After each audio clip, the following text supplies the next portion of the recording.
नमस्कार दोस्तों। Study point के ऑनलाइन प्लेटफॉर्म पे आप सभी का बहुत बहुत स्वागत है। भारतीय संविधान की एमसीक्यू बेस्ड श्रृंखला हमने स्टार्ट करी थी, जिसमें से आज से हम लोग टॉपिक वाइज क्वेश्चन देखेंगे जो कि एग्जाम के लिए आवश्यक रहेंगे।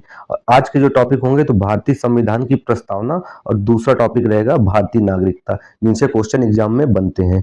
जो ये क्वेश्चन होंगे तो ये प्रीवियस ईयर बेस्ड होंगे, ये आप ध्यान रखिएगा, जिससे आपका रिवीजन भी आसानी से हो सकेगा और साथ साथ जो भी इससे संबंधित एक्स्ट्रा फैक्ट होंगे उनको हम कवर करने की कोशिश करेंगे। तो चलिए स्टार्ट करते हैं।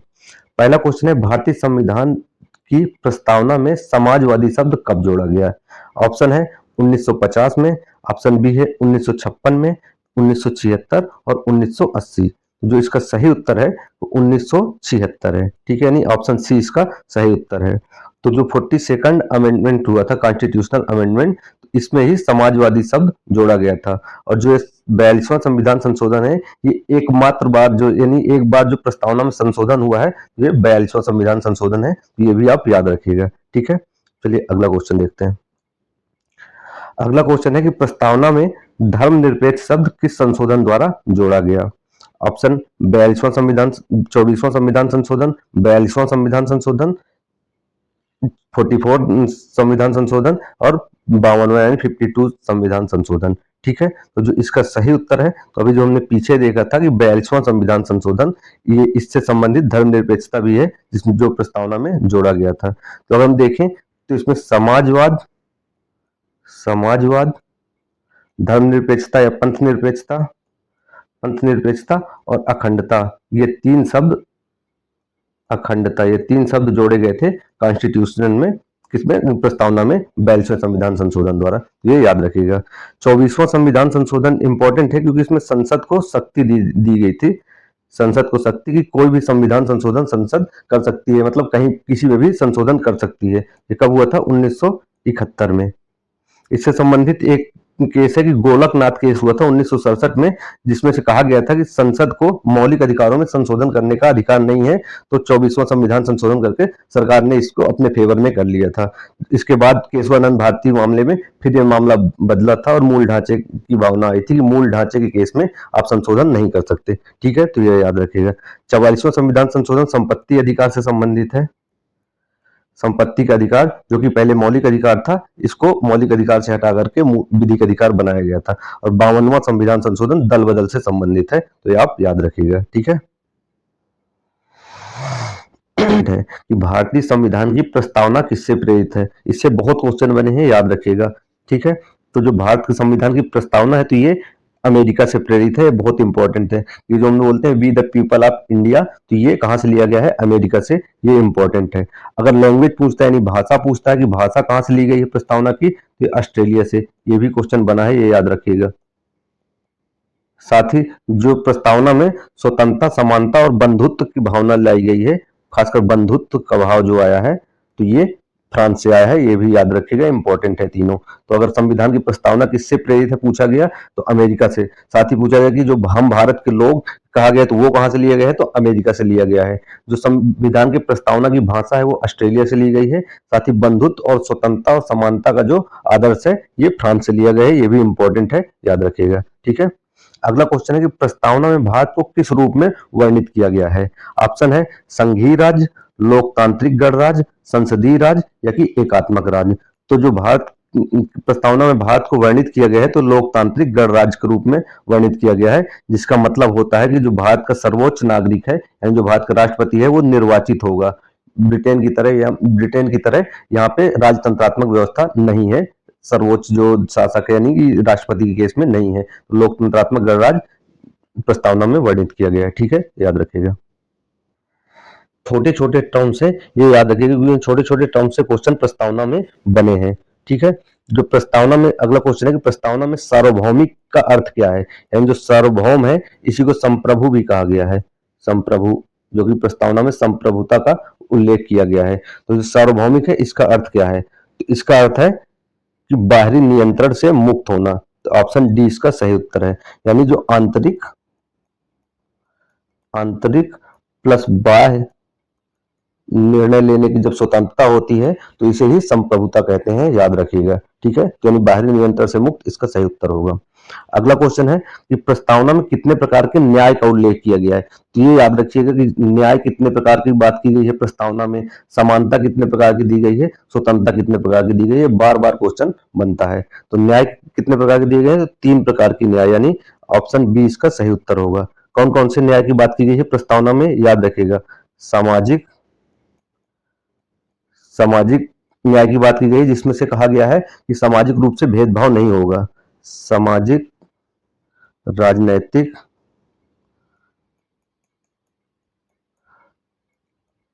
राजनैतिक न्याय की बात कही गई है, यानी सभी को चुनाव लड़ने का अधिकार भी दिया गया है। तीसरा जो है आर्थिक न्याय। आर्थिक न्याय में बात क्या की गई है, सभी को समान अवसर मिलेंगे। ठीक है, तो ये 3 प्रकार की न्याय की बात कही गई है, बहुत इंपॉर्टेंट है, याद रखिएगा। ठीक है, न्याय कितने प्रकार की बात कही गई है, तो 3 प्रकार के न्याय प्रस्तावना में उल्लेखित है। अगला क्वेश्चन है कि प्रस्तावना में गणराज्य का अर्थ क्या है। तो गणराज्य का अर्थ जो हमने अभी पहले देखा कि जो सर्वोच्च शासक है तो वो राष्ट्राध्यक्ष तो निर्वाचित होगा, वंशानुगत नहीं चलेगा। तो यही अर्थ है किसका, गणराज्य का। ठीक है, तो याद रखिएगा। अगला क्वेश्चन है कि प्रस्तावना में बंधुता का उद्देश्य क्या है। तो जो बंधुता का आदर्श है लिया कहां से गया है, तो फ्रांस से लिया गया है। इसका उद्देश्य क्या है, तो राष्ट्रीय एकता से संबंधित इसका उद्देश्य है कि मतलब एकता बना करके रखना ही बंधुता कहलाता है। ये याद रखिएगा, प्रस्तावना में इसका भी उल्लेख किया गया है। तो प्रस्तावना में हम भारत के लोग शब्द क्या दर्शाते हैं। प्रस्तावना से संबंधित जितने भी छोटे छोटे टर्म्स हैं जिनसे कभी कभार क्वेश्चन बने हैं, तो इनको आप एक बार देख लेंगे तो ये हमेशा याद रहेंगे। तो ये हम भारत के लोग का क्या तात्पर्य है, संसद की सर्वोच्चता, जनता की संप्रभुता, राज्य की संप्रभुता या राष्ट्रपति की शक्ति। तो हम भारत के लोग का मतलब है कि जनता की संप्रभुता, यानी ऑप्शन बी इसका सही उत्तर होगा। ठीक है, और जो हम भारत के लोग, ये लिया कहां से गया है, तो यूएसए के कॉन्स्टिट्यूशन से। ठीक है, ये याद रखिएगा। अगला क्वेश्चन है कि भारतीय संविधान की प्रस्तावना कब लागू हुई थी। ये भी इंपॉर्टेंट क्वेश्चन है कि प्रस्तावना लागू कब हुई थी, तो 26 जनवरी 1950 को, यानी जब हमारा देश का संविधान लागू हुआ था, इसी के साथ साथ प्रस्तावना भी लागू हो गई थी, याद रखिएगा। जबकि अंगीकरण देखा जाए कि अंगीकरण कब हुआ था, अंगीकरण यानी कब बन के तैयार किया गया था और अंगीकृत किया गया था, तो 26 नवंबर 1949 को हमारा संविधान बन के तैयार हुआ था, ये भी याद रखिएगा। और ये तो पता ही है आपको कि 15 अगस्त 1947 को देश आजाद हुआ था। ठीक है, इंपॉर्टेंट है कि प्रस्तावना में स्वतंत्रता कितने प्रकार बताए गए हैं। अभी हमने पीछे न्याय देखा कि सामाजिक, आर्थिक, राजनीतिक न्याय की बात कही गई है, और स्वतंत्रता कितने प्रकार की बताई गई है प्रस्तावना में, तो 5 प्रकार की स्वतंत्रता की बात की गई है, ये भी इंपॉर्टेंट है, याद रखिएगा। यानी ऑप्शन बी इसका सही उत्तर होगा। कौन सी 5 सी स्वतंत्रता है, तो सबसे पहले विचारों की स्वतंत्रता है, अभिव्यक्ति यानी अभिव्यक्ति की स्वतंत्रता है, धर्म की स्वतंत्रता यानी किसी भी धर्म को आप मान सकते हैं, उपासना, विचार, अभिव्यक्ति, धर्म, उपासना और विश्वास की स्वतंत्रता। ठीक है, तो ये 5 प्रकार की स्वतंत्रता की बात प्रस्तावना में की गई है, आप याद रखिएगा, पांचों इंपॉर्टेंट है, इसको भूलिएगा नहीं, ना तो इससे कंफ्यूज होना है। ठीक है, तो 5 प्रकार की स्वतंत्रता की बात कही गई है। अगला क्वेश्चन है कि प्रस्ताव में भारत को किस प्रकार का राज्य कहा गया है। ऑप्शन है संघीय राज्य, एकात्मक राज्य, संप्रभु, समाजवादी, धर्मनिरपेक्ष, लोकतंत्रात्मक गणराज्य या कि संसदीय संघ। तो इसका सही उत्तर है कि भारत को संप्रभु, समाजवादी, धर्मनिरपेक्ष और लोकतंत्रात्मक गणराज्य कहा गया है। ठीक है, जिसमें संप्रभुता का अर्थ हम लोग समझ चुके हैं कि आंतरिक और बाह्य मामलों में निर्णय लेने की स्वतंत्रता, ये भी याद रखिएगा। समाजवाद में क्या होता है कि जो उत्पादन के साधन होते हैं, जिसमें से 5 प्रकार के साधन बताए गए हैं, भूमि, श्रम, पूंजी, साहस और संगठन, इन पे नियंत्रण सरकार का जब होता है तो ये समाजवादी अर्थव्यवस्था होती है। धर्मनिरपेक्ष का अर्थ होता है कि राज्य का कोई धर्म नहीं होगा और राज्य किसी भी धर्म के मामले में अड़ंगा नहीं बनेगा, या कि धर्म, सभी धर्मों को राज्य समान संरक्षण देगा। ठीक है, ये याद रखिएगा। लोकतंत्रात्मक गणराज्य का मतलब है कि जनता, लोकतंत्र का मतलब है कि जनता का शासन होगा, गणराज्य का मतलब है कि जो राष्ट्राध्यक्ष होगा तो इसका निर्वाचन होगा, ये वंशानुगत रूप से नहीं चलेगा। तो ये याद रखिएगा, सभी तथ्य जो है इंपॉर्टेंट है। ठीक है, एग्जाम में कई बार पूछा गया है कि प्रस्तावना संविधान का कौन सा भाग है, न्यायिक भाग है, विधायी भाग है कि दार्शनिक भाग है कि प्रशासनिक भाग है। ये क्वेश्चन कई बार पीसीएस में बना है, तो ये दार्शनिक भाग है, इसको याद रखिएगा। ऑप्शन सी इसका सही उत्तर होगा। दार्शनिक भाग का मतलब क्या है कि जो प्रस्तावना है इससे संपूर्ण संविधान का दर्शन प्राप्त हो जाता है। ये संविधान के जो हम प्रस्तावना एक बार देखते हैं तो संविधान में क्या होगा ये स्पष्ट हो जाता है, तो इसे दार्शनिक भाग माना गया है। ठीक है, और इसमें ये भी याद रखिएगा कि प्रस्तावना वाद योग्य नहीं है। ये भी पूछा है क्वेश्चन की वाद योग्य नहीं है। इसका मतलब कि अगर जो प्रस्तावना में जिन जिन बातों का उल्लेख किया गया है अगर राज्य उनका पालन नहीं करता है तो आप कोर्ट में नहीं जा सकते हैं इसके खिलाफ। मतलब ये राज्य का दायित्व तो है लेकिन कंपलसरी नहीं है, आप वाद योग्य नहीं है ये। ठीक है, तो ये याद रखिएगा। अगला इंपॉर्टेंट क्वेश्चन है कि प्रस्तावना को संविधान का भाग माना गया किस केस में? Golaknath case, Keshavananda Bharati case, Minerva Mills case या शंकरी प्रसाद केस? ये बहुत इंपॉर्टेंट क्वेश्चन है कि प्रस्तावना को संविधान का भाग किसमें माना गया है? केशवानंद भारती केस, यानी ऑप्शन बी इसका सही उत्तर होगा। ये हुआ कब था? 1973 में। इसी में मूल ढांचे की अवधारणा भी आई थी, मूल ढांचे की अवधारणा। ठीक है, तो ये भी याद रखिए, ये भी क्वेश्चन पूछता है। यानी इसमें कहा क्या गया था कि संसद किसी भी पार्ट में संशोधन तो कर सकती है लेकिन अगर मूल ढांचे का उल्लंघन होता है तो उसमें संशोधन नहीं कर सकती है, ये याद रखिएगा। क्योंकि गोलकनाथ केस जो 1967 हुआ था इसके इसमें कहा गया था कि संविधान जो संसद है ये मूल अधिकारों में संशोधन नहीं कर सकती है। तो सरकार 24वां संविधान संशोधन 1971 में लाई थी जिसमें संसद को सरकार ने मजबूत कर लिया था कि किसी भी भाग में संशोधन कर सकती है। उसी के बाद केशवानंद भारती केस आया जिसमें से मूल ढांचे की अवधारणा आई, याद रखिएगा। मिनर्वा मिल्स केस 1980 में हुआ था, ये भी इंपॉर्टेंट याद रखिएगा। शंकरी प्रसाद केस 1951 में है, ये याद रखिएगा। ये क्वेश्चन कई बार आ जाते हैं मैचिंग में। ठीक है, अगला क्वेश्चन देखते हैं। फिर से है कि प्रस्तावना में समता का क्या तात्पर्य है, यानी कितने प्रकार की समानता की बात कही गई है। इसमें से हम देखेंगे तो दो प्रकार की समानता की बात कही गई, प्रतिष्ठा और अवसर। ये दो प्रकार की समानता की बात कही गई है किसमें? प्रस्तावना में, यानी अवसर की समानता सही उत्तर होगा ऑप्शन ए। ठीक है, याद रखिएगा। तो हमने सबसे पहले देखा कि न्याय कौन कितने प्रकार के न्याय की बात कही गई, तो तीन प्रकार के न्याय की बात कही गई है, सामाजिक, आर्थिक, राजनैतिक। जो स्वतंत्रता है तो 5 प्रकार की है, विचार, अभिव्यक्ति, धर्म, विश्वास और उपासना। तो 5 स्वतंत्रता, 2 समानता यानी समता के 2 आदर्श दिए गए हैं। तो तीनों पॉइंट याद रखिएगा, इंपॉर्टेंट है। ठीक, अगला क्वेश्चन देखते हैं कि प्रस्तावना को परिचय पत्र किसने कहा है? ऑप्शन है के एम मुंशी, पालकी वाला, रजनी कोठारी या केसी वियर। ये इंपॉर्टेंट क्वेश्चन है कि पालकी वाला ने परिचय पत्र कहा है। कई बार क्वेश्चन पूछा है कि परिचय पत्र किसने कहा? पालकी वाला ने, यानी ऑप्शन बी इसका सही उत्तर होगा, याद रखिएगा। के एम मुंशी ने भी क्या कहा था? जन्मपत्री। जन्मपत्री प्रस्तावना को अगर पूछता कि जन्मपत्री किसने कहा तो के एम मुंशी ने कहा। ठीक है, पूछे जाते हैं एग्जाम में बार बार। तो इस प्रकार प्रस्तावना से संबंधित जितने क्वेश्चन एग्जाम में बन सकते थे या कि जितने प्रीवियस ईयर में आज तक बने हैं तो हमने इनको कवर किया। आप 1 से 2 बार इनको देखेंगे तो आपको याद हो जाएंगे। ठीक है, अब हम देखते हैं कि नागरिकता से संबंधित कौन कौन से क्वेश्चन प्रीवियस ईयर में पूछे गए हैं।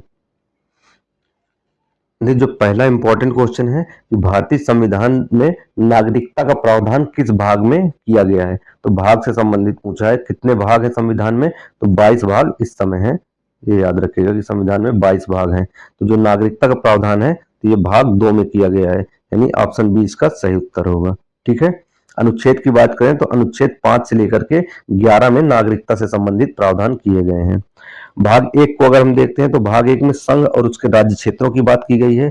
भाग 3 इंपॉर्टेंट है, मौलिक अधिकार है। इसमें मौलिक अधिकार जो कि यूएसए से लिए गए हैं और अनुच्छेद 12 से लेकर के 35 तक में इनका उल्लेख किया गया है। भाग 4 DPSP, DPSP directive principle of state policy, यानी कि राज्य के नीति निर्देशक तत्वों का भाग 4 में उल्लेख किए गए जो कि आयरलैंड से लिए गए हैं और 36 से 51 तक के अनुच्छेदों में इसका वर्णन किया गया है, याद रखिएगा। ठीक है, इतना फैक्ट याद रखिएगा भाग 2 से नागरिकता से संबंधित।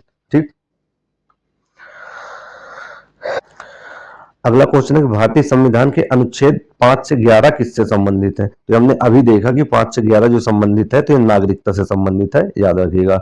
मूल अधिकार से संबंधित आर्टिकल हमने देखा कि 12 से 35 तक मूल अधिकारों का उल्लेख किया गया है। राज्य के नीति निर्देशक तत्वों का उल्लेख 36 से लेकर के 51 तक किया गया है। यानी ये क्रम भी आप याद रख सकते हैं कि जब 5 से लेकर के 11 तक है नागरिकता, 12 से लेकर के 35 मूल अधिकार, और 36 से लेकर के 51 तक राज्य के नीति निर्देशक तत्वों की बात कही गई है। साथ ही अगर मूल कर्तव्य देखें तो 51 का में मूल कर्तव्य की बात कही गई है, ये याद रखिएगा। ठीक है,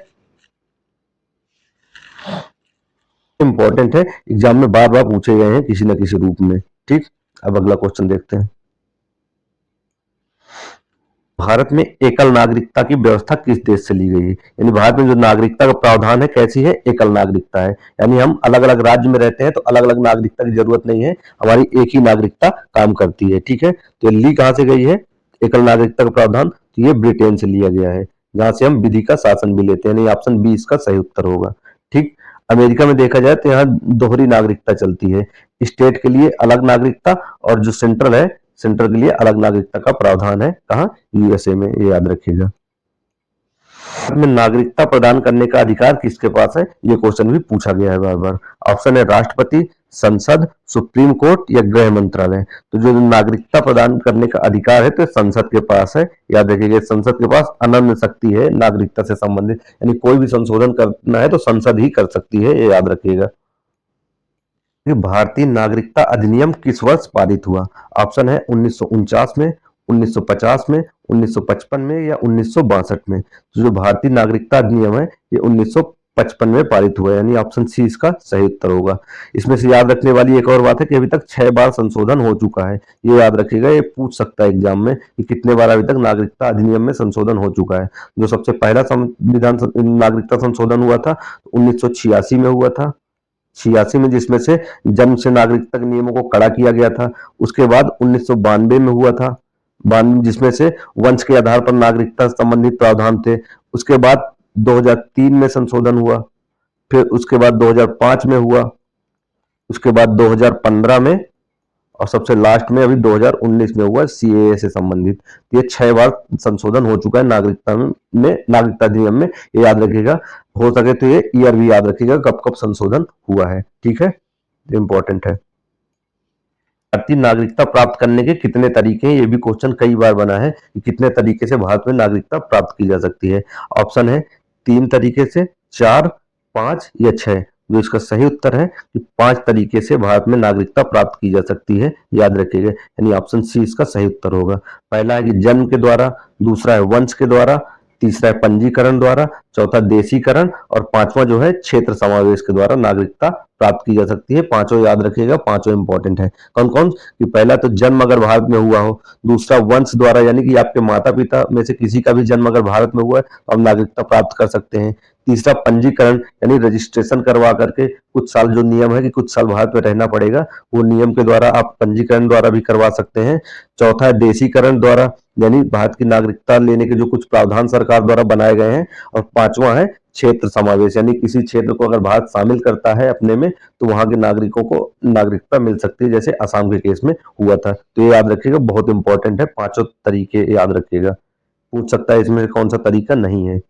अगला इंपॉर्टेंट क्वेश्चन है, निम्न में से कौन सा नागरिकता प्राप्ति का तरीका नहीं है? देखिए क्वेश्चन आया हुआ है भी एग्जाम में। तो हमने देखा कि जन्म के आधार से मिल सकती है, वंश के आधार पर भी मिल सकती है, पंजीकरण यानी रजिस्ट्रेशन के आधार पर मिल सकती है, विवाह के आधार पर नागरिकता का कोई प्रावधान नहीं है, ये याद रखिएगा। प्राक्तिकरण यानी देशीकरण जो होता है, नेचुरलाइजेशन जो होता है, द्वारा नागरिकता देने का अधिकार किसके पास है? राष्ट्रपति के पास, संसद के पास, केंद्र सरकार या सुप्रीम कोर्ट? ये इंपॉर्टेंट क्वेश्चन है, यहाँ पे कंफ्यूजन हो सकता है। तो संसद को तो और अधिकार है, लेकिन जो ये अधिकार है तो केंद्र सरकार के पास है कि किसी को देशीकरण द्वारा यानी प्राकृतिकरण द्वारा भी नागरिकता दिया जा सकता है। जो इसके नियम यानी शर्तें बनाई गई हैं उनको अगर फॉलो करता है तो केंद्रीय गृह मंत्रालय, अगर ये पूछता है कौन सा मंत्रालय, तो गृह मंत्रालय इनको नागरिकता दे सकता है। ये इंपॉर्टेंट है, याद रखिएगा, कंफ्यूज मत होइएगा संसद से। ये अगर प्राक्तिकरण द्वारा पूछता है तो संसद ना दे करके केंद्र सरकार इसको नागरिकता देती है। ठीक है, याद रखिएगा। अगला क्वेश्चन है कि भारतीय नागरिकता अधिनियम में संशोधन 1986 किससे संबंधित था? ये भी इंपॉर्टेंट क्वेश्चन है।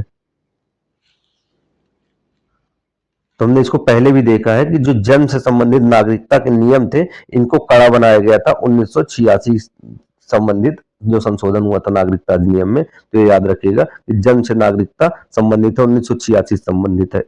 ठीक, ओसीआई का पूर्ण रूप क्या है? याद रखिएगा। तो ओसीआई का जो पूर्ण रूप है तो ओवरसीज सिटीजन ऑफ इंडिया, यानी ऑप्शन ए इसका सही उत्तर होगा। ये होते कौन है? तो जिन भारतीय मूल से ही जुड़े हुए जो व्यक्ति होते हैं ये होते हैं ओसीआई, यानी कार्ड धारक होते हैं, ओसीआई कार्ड धारक। तो ये होते हैं जो भारतीय मूल से जुड़े हुए व्यक्ति होते हैं, याद रखिएगा। ठीक है। इंपॉर्टेंट क्वेश्चन है पीआईओ से संबंधित कि पीआईओ योजना कब शुरू की गई थी। तो पीआईओ का मतलब होता है पर्सन ऑफ इंडियन ओरिजिन, यानी जो पर्सन ऑफ इंडियन ओरिजिन, यानी जो भारतीय मूल के व्यक्ति हैं उनसे संबंधित में होता है पीआईओ कार्ड। ठीक है, तो याद रखिएगा। तो ये योजना कब शुरू की गई थी? 1999 में, जिसके बाद 2002 में इसमें संशोधन किया गया था। ये इंपॉर्टेंट है, याद रखिएगा।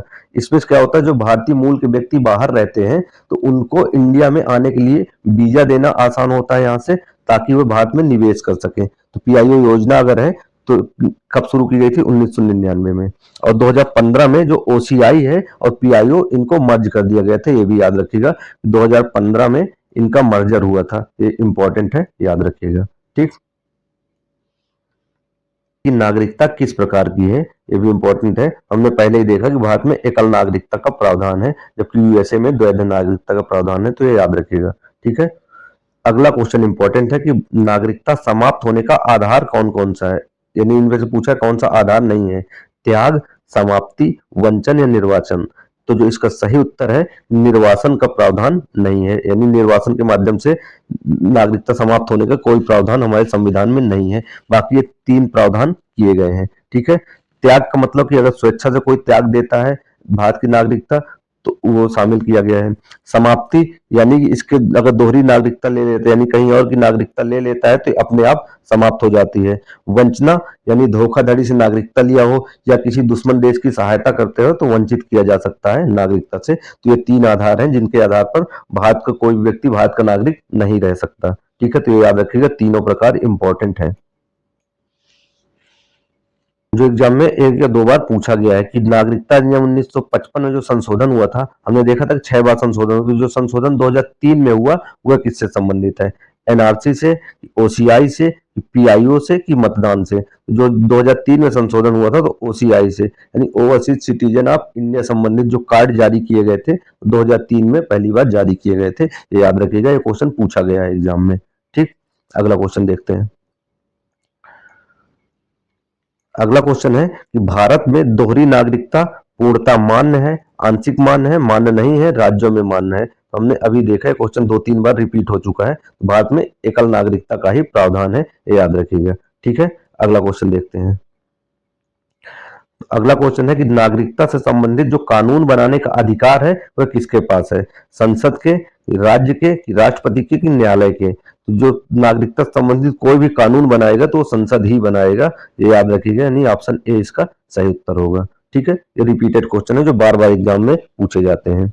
अगला क्वेश्चन है कि भारत का नागरिक बनने के लिए न्यूनतम आयु पंजीकरण द्वारा कितनी निर्धारित की गई है? ये भी इंपॉर्टेंट क्वेश्चन है। यानी रजिस्ट्रेशन से अगर हम भारत की नागरिकता लेते हैं तो मिनिमम आयु कितनी होनी चाहिए? तो 18 वर्ष का प्रावधान किया गया कि आप 18 वर्ष के हो उसके बाद ही रजिस्ट्रेशन कर सकते हैं। ठीक है, याद रखिएगा। क्वेश्चन है कि भारत में नागरिकता का प्रावधान संविधान के किस अनुच्छेद में समाप्त होता है? मतलब कौन से अनुच्छेद में ये प्रावधान किया गया है जिसमें नागरिकता समाप्त की जा सकती है? तो अनुच्छेद जो 9 है तो इसमें प्रावधान किया गया है कि आप अगर किसी और देश की नागरिकता लेते हैं तो आपकी नागरिकता स्वतः ही समाप्त हो जाएगी। ठीक है। 10 में क्या प्रावधान है कि जो नागरिकता के अधिकार है इनकी निरंतरता सुनिश्चित की गई है। 11 इंपॉर्टेंट है क्योंकि 11 में संसद को अधिकार दिया गया है कि किसी को नागरिकता दे सकते हैं तथा नागरिकता समाप्त करने का जो भी अधिकार है वो संसद के पास है। 12 में राज्य की परिभाषा दी गई है, ये इंपॉर्टेंट है कि राज्य में शामिल होगा केंद्र सरकार, राज्य सरकार, जो स्थानीय सरकार है, साथ ही जितने भी पब्लिक सेक्टर है तो ये सभी राज्य के डेफिनेशन के तहत आते हैं जो कि मौलिक अधिकारों में हम पढ़ेंगे। ठीक है, तो याद रखिएगा। तो इस प्रकार हमने जो भी प्रस्तावना संबंधित एमसीक्यूज थे तथा उनसे संबंधित फैक्ट थे उनको कवर किया, साथ ही नागरिकता संबंधित जितने भी क्वेश्चन आज तक पूछे गए हैं हमने सभी को कवर किया एक्स्ट्रा फैक्ट के साथ। तो आप 1 से 2 बार इसको देखिएगा तो ये आपको याद हो जाएंगे। ठीक है, इसी तरह पूरी श्रृंखला देखने के लिए हमारे चैनल को सब्सक्राइब करिए तथा इसे लाइक भी करिए। धन्यवाद।